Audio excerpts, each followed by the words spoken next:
to really yesterday and parts of today. So I got to figure out what summer plans look like. What a wild year in just a year of probably half a year we've not, few of us have experienced before, if any of us.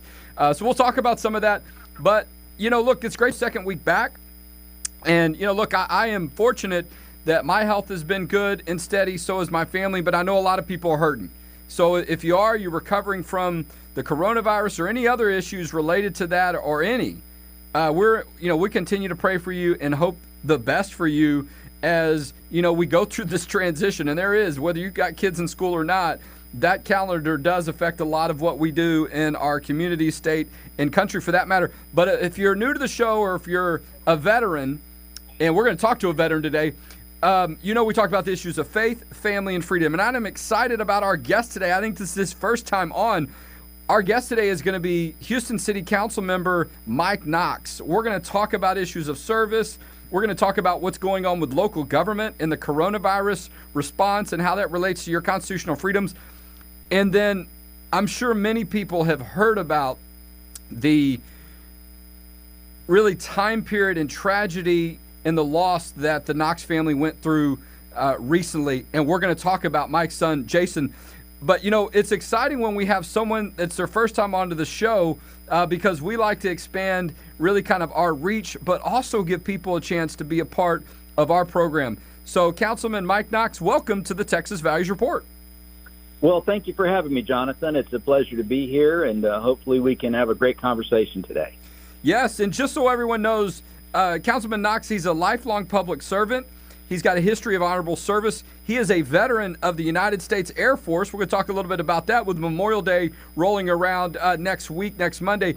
He is a former Houston police officer, and as I mentioned, he's currently the at-large position 1 member for Houston City Council, was elected in 2015 and started in 2016. Councilman Knox, you've got history of service in a lot of different ways, but a lot of that started with your service to our country in the Air Force. Memorial Day is coming up this week. There's been a lot of talk about how constitutional freedoms can be balanced or really protected during a lot of the things that some governments are doing right now. And those freedoms start with people that put their life on the line every day in our military service. Talk to us a little bit about what that was like for you and then for you to step into police force. I mean, it's two very dangerous, I guess, and brave climates to be in. Well, I was in the Air Force as an enlisted guy, so I don't know how dangerous that was. I mean, I was stationed in the foreign nation of South Dakota for 4 long years and protected our nation's missiles from communist rats, mice, and owls, So I was lucky enough that when I went in, it was in 1975, and there was no active war going on. Vietnam had just ended, and we hadn't gotten into anything else during that time. But nevertheless, that service was important to our country, and I defended our nation's Constitution and our laws, and of course, so when I got out, I joined the Houston Police Department and did the same thing. And one of the things, people who serve their country or their city in these sorts of capacities, they really understand that Constitution is a document that is a living, breathing document, and it doesn't change. It is the standard by which we hold our values to, as far as a country and that sort of thing. So I took it seriously when I took the oath in the military. I took the oath again at when I joined the police department. I took the oath a 3rd time as a city council member, and I take those very, very seriously. And one of the things that I like to do is remember that document is a guidepost. It's a guideline for us to follow, and it doesn't go away because it's inconvenient or it's difficult to follow. And that's part of our problem that we see with this COVID-19 response from government, not just the city government, but the state, the county, the national government, is we put aside a lot of our Constitution, and we've surrendered those freedoms, those liberties, if you will, in order to feel safe. And I believe it was Benjamin Franklin who said at one point, I'm paraphrasing, of course, if you give up your liberty for safety, you'll have neither safety nor liberty. And we're seeing that play out in Houston and surrounding areas right now. For example, the government has shut down businesses Well, that means that a whole bunch of people who didn't have a job. Well, now we're having to have food lines and do food, giveaways all over the city because people can't buy the food they need to feed their family. We've had to suspend evictions and so forth because people can't afford to pay their rent. That, of course, is creating an environment where people are scared, and some of people are engaging in criminal activity to try to close the gap on the money. So we have an increase in crime. Of course, our government is releasing criminals that should be in jail. They're worried about them getting sick, so they're releasing them out into the public, and those people are continuing their life of crime. So we have an increase in crime. We've had more people needing welfare, more people needing food assistance, rent assistance, all that sort of thing that costs money. Where does that money come from? It comes from the people who pay taxes. Well, if you don't have any money to pay your taxes, at some point, it's all going to grind to a halt. And I'm not sure if that's intentional or accidental, but I think it's driven mostly by fear. Well, look, those are legitimate points. And, I mean, there's been a lot for people to adjust to over the past couple of months. And, I think there are a lot of things we can think of, okay, the government's well-meaning. We're talking with Houston City Councilman Mike Knox a little bit about service. And before I forget, salute to service, okay? If you served in military service, if you lost a loved one, a family member who served in our armed forces, we salute you. That service is so important to what Councilman Knox is talking about in our constitutional freedoms, but also people like Councilman Knox that are in government, that are also served in police forces, first responders. That phrase and term has kind of been widened a little bit to a lot of the medical professionals these days that are on a lot of these front lines dealing with and putting themselves at risk with the coronavirus. But we were talking about, Councilman Knox, you were mentioning a little bit about some of the response of local government, because while many of them are well-meaning, that doesn't mean that their decisions are right and that they should put things in place that become so restrictive that really do more harm than good. And I think we're beyond that tipping point. Now, thankfully, in our state, our governor has continued to address those issues, and I think many of us would like to see things open up a little bit more than they already have, but at least he's heading things in the right direction, where you still have places like San Antonio and others, and maybe even in Houston and Harris County, where they're still holding the reins back and forcing businesses and other activities and entities to shut down, and therefore causing some of the problems you're talking about. And sometimes people do lose their lives when those type of criminal activities happen as well. Well, not only the loss of life from criminal activity, but also suicides are up tremendously. Violence in the home is up tremendously, and that has to do with stressors on people's lives. And the government, in this case, did that. And yes, the city of Houston is continuing. I know that our parks and stuff still remain closed. The Harris County judge, Lena Hidalgo, has extended the thing through the 10th of June or something like that. The work safe at home thing. And so, it's all based in emotion. And this is a problem in government generally, not just here in Houston, but everywhere. People make decisions based on their emotion, what feels good to them. They don't take any reasonable, logical approach to determining a plan for whatever problem they've got. So what happens is we want to be safe, so we create these environments, we make an emotional decision, and we're not really anticipating or considering the unintended consequences.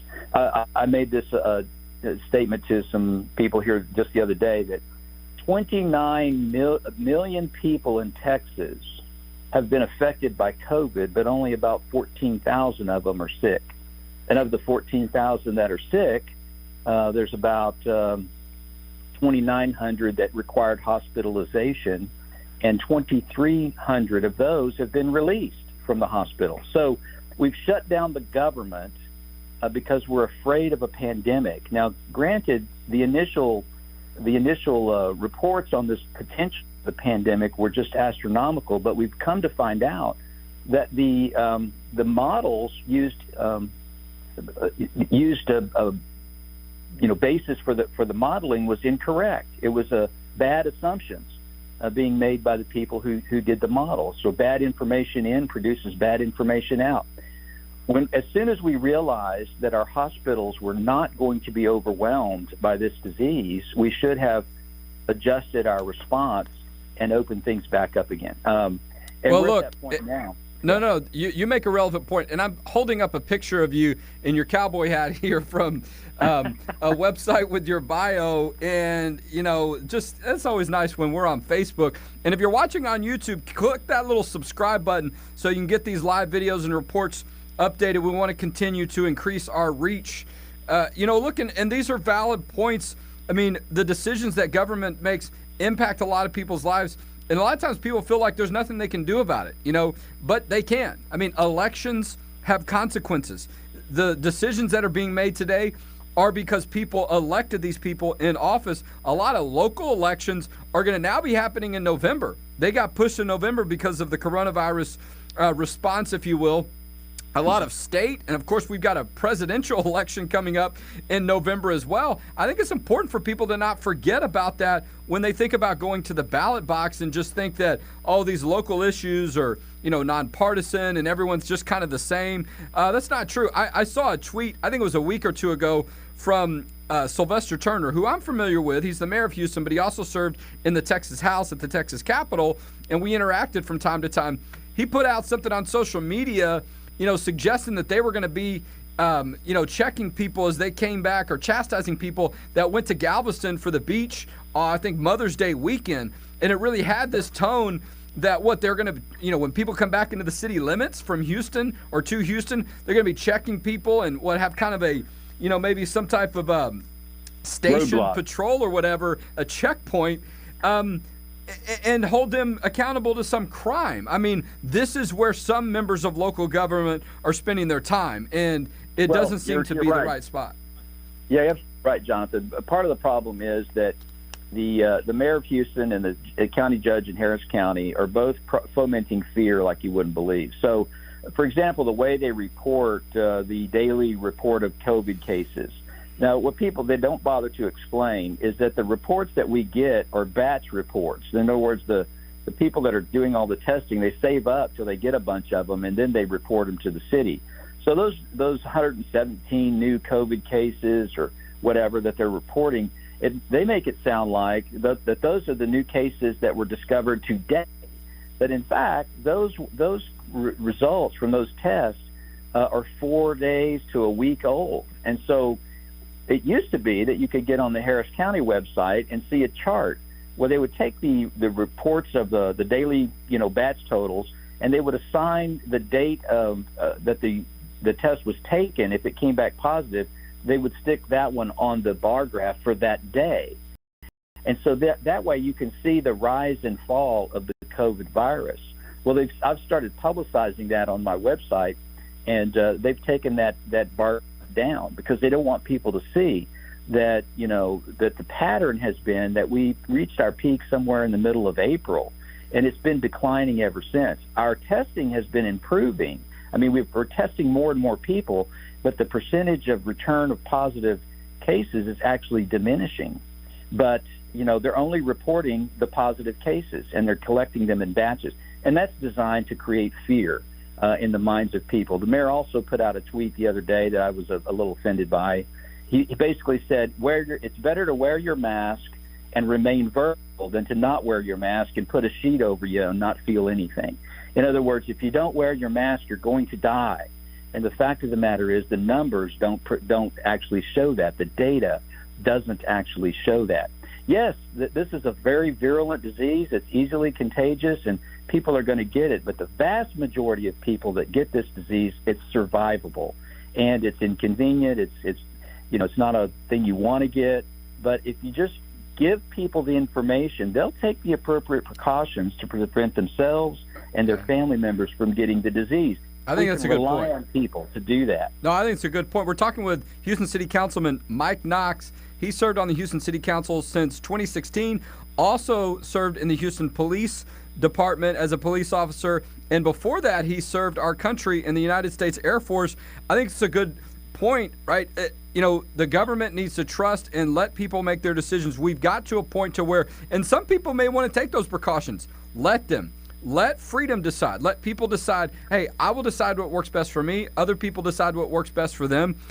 And in the meantime, have an opportunity for businesses to get going, for people to decide what works for them, and respect that instead of the government trying to force and punish people in some situations with threat of jail time. Let's talk about something a little bit more personal on the show. And we're going to follow the discussion however you want to take it.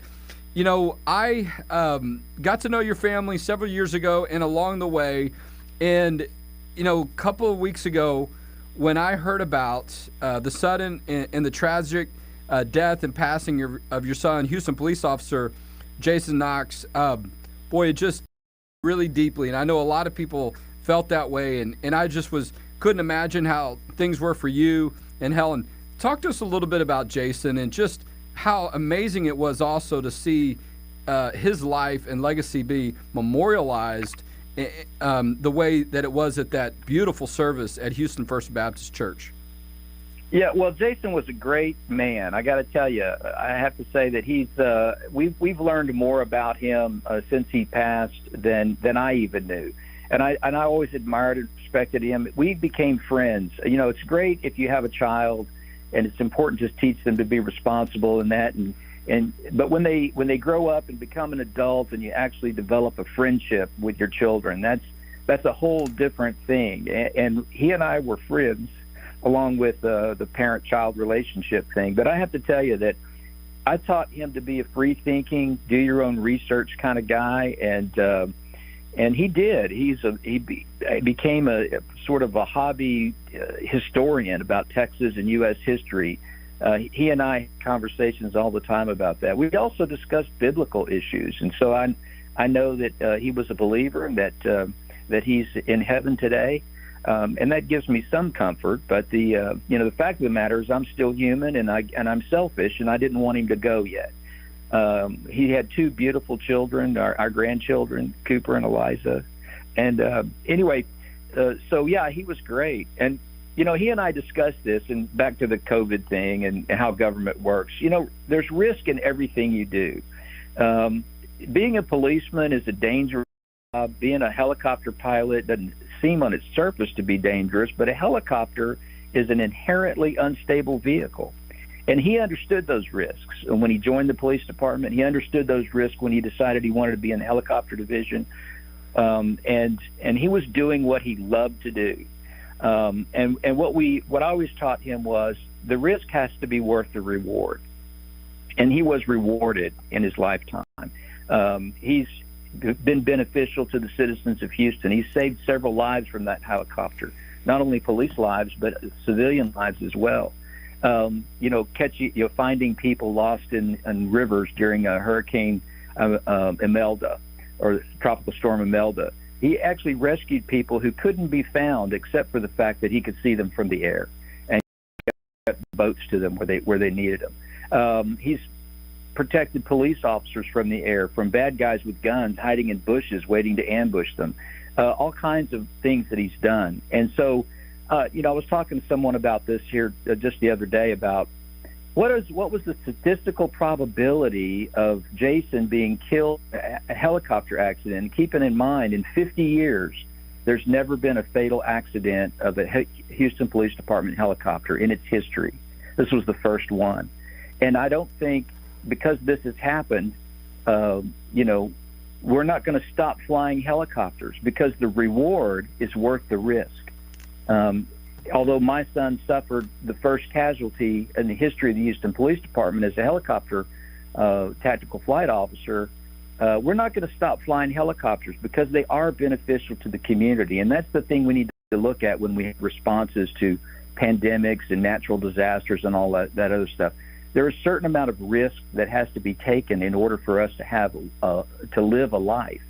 And Jason lived it to the fullest. I mean, my goodness, he did so much in his short 35 years. Well, I tell you, if I may, Councilman Knox, I mean, to be a part of that service, to see people talk about him the way they did, to really see also the cars that he restored, right? No. And look, I grew up in Houston. I saw those Oiler colors when I looked at some of those cars. I mean, Yeah. just tremendous to see the fun that he had engaging with the community. It's He used to drive those things to extra jobs and things, and he'd park them. Like we would meet him downtown for dinner or something when he was working an extra job downtown, and he'd go to 1,200 police cars, his restored police cars, and drive it and park it in front of Papados there in the George R. Brown Convention Center area. And he'd park it right out there in front, where you're not supposed to, and he'd leave it there.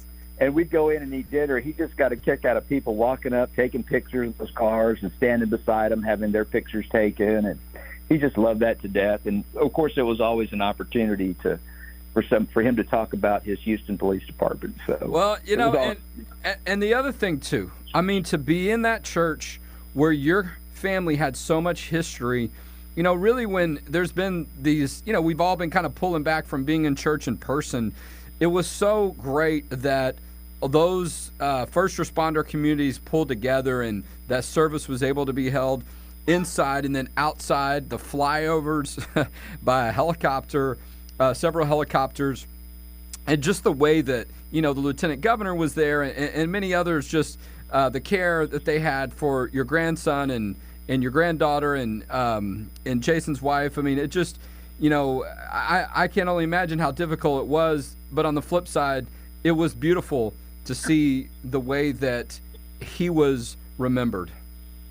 It was, and we've heard from so many people from actually all over the world. We've been contacted by some Bobbies in England. Evidently, when he was in the public information office a short time, he gave a tour to a bunch of London Bobbies about law enforcement here in Houston and the city, and they sent some real nice stories about him. So it turns out that everybody Jason met became his friend. In fact, Joe Gamaldi, the president of the police union, was at my house visiting with us, and he was telling us that he thought at one time that he was really special because he was one of Jason's friends. Wow. Until Jason passed away and realized that everybody was Jason's friend, and it wasn't that special after all.